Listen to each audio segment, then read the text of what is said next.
টপটা আঁকবো। দেখো টপটা কিভাবে আঁকবা। এটা কিন্তু মাঝামাঝি, এটা সোজা মাঝামাঝি।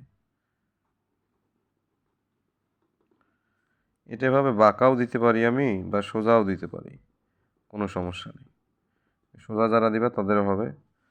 এটা এখন আমি এখান থেকে টেনে নিয়ে আসবো, টেনে নেবো, দুই দিকে যেন সমান হয়, হ্যাঁ। তারপরে এখানে একটা বাঁকা করে লাইন দেবো চাঁদের মতো। এদিক থেকে আবার একটা নিয়ে আসবো।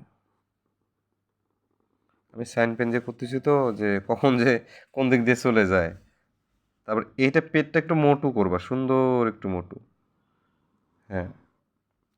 এটা যেন এইটুকুই হয়, মানে মাপটা যেন সমান হয়।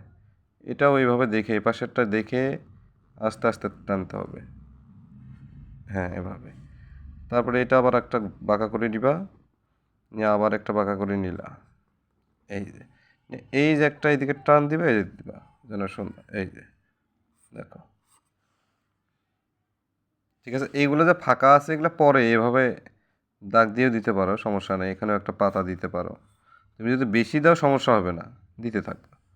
যেখান থেকে একটা পাতা ঝুলিয়ে দিলাম, অর্ধেক মাথা এরকম। তো এগুলোতে ডিজাইন দেওয়া যায়, তুমি যদি যেভাবে ডিজাইন দিবা দিবা। এটাও ডিজাইন দিতে পারো এইরকম একটা। এটা আমার, তুমি আরও ভালো ডিজাইন দিতে পারো। যদি মনে হয় যে স্যার না আপনারটা পচা, আমি আমারটা দেবো, দাও, সমস্যা নেই। কারণ ডিজাইন তো তোমার সাবজেক্ট না, ভালো লাগার জন্য, এই জন্য। হুম। এখানেও ডিজাইন দেওয়া যায়, যে তুমি মনে করো দিব। আমি দিয়ে দিই, তোমরা যারা দিবা না দিবা না, কোনো সমস্যা নেই।